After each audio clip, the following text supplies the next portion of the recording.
नमस्कार। कक्षा 12 को एकाइ 5 अन्तर्गत पाठ नम्बर 2 को विषयवस्तुको बारेमा आजको यस अङ्कमा चर्चा गर्न गइरहेको छु। पाठ नम्बर 2 अन्तर्गत विषयवस्तु रहेको छ अन्तर्प्रादेशिक सम्बन्ध। के हो त अन्तर्प्रादेशिक सम्बन्ध? साधारणतया अन्तर्प्रादेशिक सम्बन्ध भन्नाले एक प्रदेश र अर्को प्रदेश बीचमा भएको सम्बन्धलाई अन्तर्प्रादेशिक सम्बन्ध भनेर हामी बुझ्ने गर्दछौँ। नेपालमा 7वटा प्रदेश रहेका छन्। 7वटा प्रदेशको बीचमा एक आपसमा रहेको आपसी सम्बन्धलाई हामी अन्तर्प्रादेशिक सम्बन्ध भनेर बुझ्ने गर्दछौँ, अथवा एक प्रदेश र अर्को प्रदेश बीचको सम्बन्धलाई नै हामी अन्तर्प्रादेशिक सम्बन्ध भनेर बुझ्ने गर्दछौँ। यसमा सामाजिक, सांस्कृतिक, राजनीतिक, धार्मिक र व्यापारिक सम्बन्धहरूले एक प्रदेश र अर्को प्रदेशको बीचको सम्बन्धलाई मजबुत बनाउने गरेको पाइन्छ। विभिन्न प्रदेशहरू बीचको नातालाई अन्तर्प्रादेशिक सम्बन्ध भनेर हामी बुझ्ने गर्दछौँ। प्रदेशहरू बीचको सिमाना छुट्याउँदा भौगोलिक अखण्डता, सार्वभौम सत्ता र सामाजिक एकतामा बाधा नपुगोस् भन्ने उद्देश्यले राखिएको हुन्छ। यस्तो उद्देश्य पूरा गर्नका लागि अन्तर्प्रादेशिक सम्बन्ध बलियो हुन आवश्यक मानिन्छ। कुनै पनि प्रदेश सबै कुरामा आत्मनिर्भर बन्न सक्दैन। एक प्रदेशका आवश्यकता पूरा गर्नका लागि अर्को प्रदेशको सहयोग चाहिन्छ। कतिपय कुरामा प्रदेशहरू बीच सहकार्य गर्नुपर्ने परिस्थिति पनि देखा पर्ने गर्दछ। एक प्रदेशले अर्को प्रदेशलाई सहयोग नगर्ने हो भने राज्य सञ्चालनमा कठिनाइ उत्पन्न हुने गर्दछ। प्रदेश बीचको आन्तरिक सम्बन्धले मात्र राष्ट्रियता बलियो बन्न सक्छ। त्यसैले सङ्घीय राज्यमा अन्तर्प्रादेशिक सम्बन्ध बलियो हुन अति आवश्यक मानिन्छ। साधारणतया एक प्रदेश र अर्को प्रदेशको सम्बन्धमा आर्थिक सम्बन्ध र सामाजिक तथा सांस्कृतिक सम्बन्धले प्रमुख भूमिका खेल्ने गर्दछ। आर्थिक सम्बन्ध अन्तर्गत उद्योग, व्यापार तथा पेसा सम्बन्धी नातालाई आर्थिक सम्बन्ध भन्ने गरिन्छ। आर्थिक कार्यमा वस्तु तथा सेवाको उत्पादन, सामानहरूको आयात निर्यात, पेसा व्यवसाय आदि कुराहरू पर्दछन्। आर्थिक गतिविधि सञ्चालन गर्नका लागि एउटा प्रदेशलाई अर्को प्रदेशको आवश्यकता पर्दछ र प्रदेशहरूको आपसी सहयोग बिना आर्थिक गतिविधि सञ्चालन गर्न सम्भव हुँदैन। प्रदेश नम्बर 1 र 2 को तराई क्षेत्रमा उत्पादित अन्न बालीलाई सबै प्रदेशमा निर्यात गरिन्छ। प्रदेश नम्बर 1 को इलाम र झापामा उत्पादित चिया, लुम्बिनी प्रदेशको गुल्मीमा उत्पादित कफी अन्य प्रदेशमा वितरण गरिन्छ। कर्णाली प्रदेशको स्याउ बागमती प्रदेशसम्म वितरण गर्ने गरिन्छ। यस्ता आर्थिक कारोबार सम्पन्न गर्नका लागि अन्तर्प्रादेशिक सम्बन्ध आवश्यक हुने गर्दछ।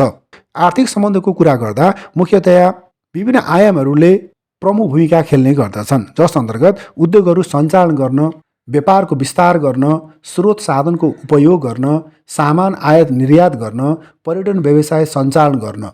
यी कुराहरू गर्नका लागि आर्थिक सम्बन्धले प्रमुख भूमिका खेल्ने गर्दछ।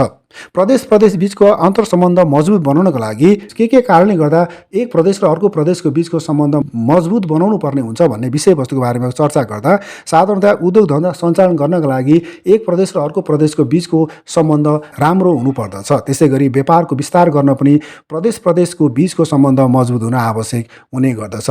त्यसै गरी स्रोत साधनको उपयोग गर्न, कुनै पनि प्रदेशमा भएको स्रोत साधन अर्को प्रदेशमा चाहिने हुनसक्छ र अन्य प्रदेशमा भएको स्रोत साधन अर्को प्रदेशमा अन्य प्रदेशमा चाहिने हुन सक्छ। त्यसले गर्दाखेरि प्रदेशमा भएको स्रोत साधनको सही उपयोग गर्नको लागि पनि एक प्रदेश र अर्को प्रदेशको अन्तर सम्बन्ध राम्रो हुन आवश्यक देखिन्छ। त्यसै गरी सामानहरू आयात निर्यात गर्न पनि प्रदेश बीचको सम्बन्ध मजबुत हुन आवश्यक हुने गर्दछ।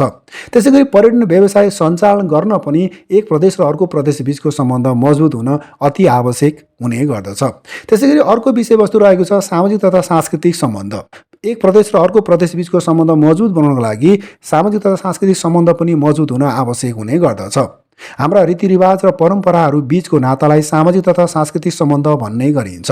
नेपाल विभिन्न जात-जाति, धर्म, संस्कृति, रहनसहन, परम्परा, चाडपर्व र मेला जात्राहरूको साझा फुलबारी हो। नेपाल नामको फुलबारीमा फुलेका यी फुलहरू विभिन्न प्रदेशमा छरिएर रहेका छन्। नेपालका प्रदेशहरू कुनै एउटा जात वा धर्मलाई आधार मानेर विभाजन गरिएका होइनन्। यहाँ त एउटै प्रदेशभित्र विभिन्न जात, धर्म र परम्परा मान्ने मानिसको बसोबास रहेको पाइन्छ।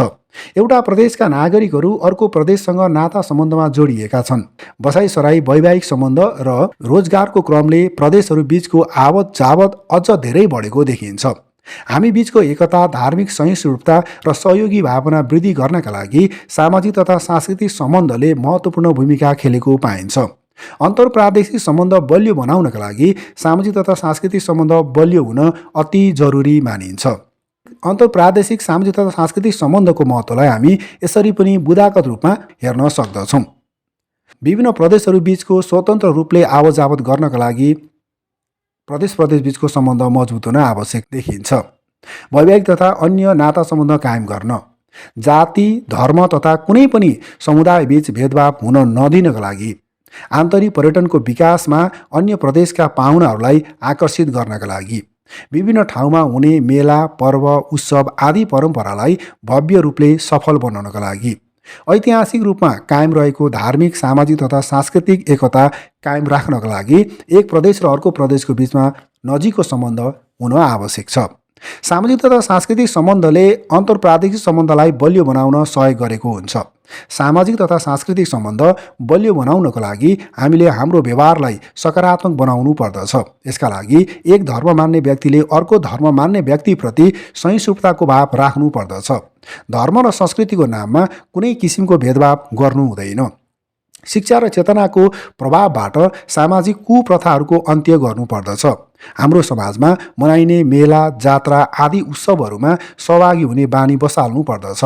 सामाजिक तथा सांस्कृतिक सम्बन्ध बलियो भयो भने मात्र प्रादेशिक सम्बन्ध मजबुत हुन्छ भन्ने कुरा हामी सबैले बुझ्न आवश्यक छ। यसरी हामीले अन्तर्प्रादेशिक सम्बन्धको बारेमा बुझिसकेपछि अब हामी अन्तर्प्रादेशिक सम्बन्धको आवश्यकता र महत्त्व छ भन्ने विषयवस्तुको बारेमा चर्चा गरौँ। विभिन्न प्रदेश बीचको नातालाई अन्तर्प्रादेशिक सम्बन्ध भनिन्छ। प्रदेशहरू बीचको सिमाना छुट्याउँदा भौगोलिक अखण्डता, सार्वभौमसत्ता र सामाजिक एकतामा बाधा नपुगोस् भन्ने उद्देश्यले राखिएको हुन्छ। यस्तो उद्देश्य पूरा गर्नका लागि अन्तर्प्रादेशिक सम्बन्ध बलियो हुन आवश्यक मानिन्छ।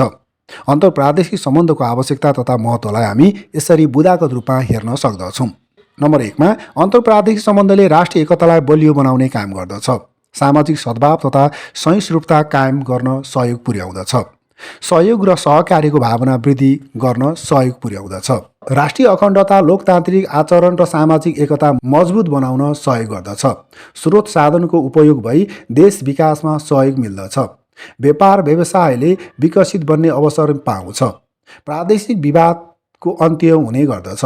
विकास निर्माणका कार्यमा जनसहभागिता जुटाउन सजिलो हुन्छ। आन्तरिक तथा बाहिरीय पर्यटन क्षेत्रको विकासमा सहयोग मिल्ने गर्दछ। विपद व्यवस्थापन कार्यमा पनि सहयोग मिल्ने गर्दछ। यसरी हामीले अन्तर्प्रादेशिक सम्बन्धको महत्त्वको बारेमा बुझिसकेपछि अब हामी अन्तर्प्रादेशिक सम्बन्ध बलियो बनाउने उपायहरू के हुन् यसको बारेमा हामी चर्चा गर्नेछौँ। एक प्रदेश र अर्को प्रदेशको बीचमा सम्बन्ध कसरी मजबुत बनाउन सकिन्छ, के कारणले गर्दाखेरि सम्बन्ध अझ मजबुत र प्रगाढ बनाउन सकिन्छ भन्ने विषयवस्तुको बारेमा अब हामी चर्चा गर्नेछौँ। अन्तर्प्रादेशिक सम्बन्ध कमजोर भयो भने राष्ट्रियता कमजोर हुने गर्दछ। यसले विकास निर्माणका कार्यमा बाधा पुर्याउने गर्दछ। आपसी फुट तथा तनावको स्थिति पैदा गर्ने गर्दछ। अन्तर्प्रादेशिक सम्बन्ध मजबुत नहुँदा राष्ट्रिय अखण्डता, सार्वभौमसत्ता र सामाजिक एकतामा समेत बाधा पुग्ने गर्दछ। यसले सीमा विवाद, नाकाबन्दी र अनेकौं अवरोधहरूको सिर्जना गर्दछ। त्यसैले अन्तर्प्रादेशिक सम्बन्ध कायम राख्ने कुरामा हामी सबै सचेत हुनु पर्दछ। अन्तर्प्रादेशिक सम्बन्ध मजबुत बनाउने उपायहरूलाई यसरी पनि लिन सक्दछौँ। जस्तै सङ्घीय सरकारले देशको चौतर्फी विकासमा जोड दिनुपर्दछ।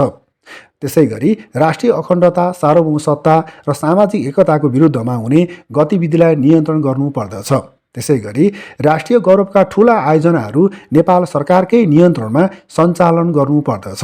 त्यसैगरी स्रोत साधनहरूको नियोजित बाँडफाँडमा विशेष ध्यान दिनुपर्दछ।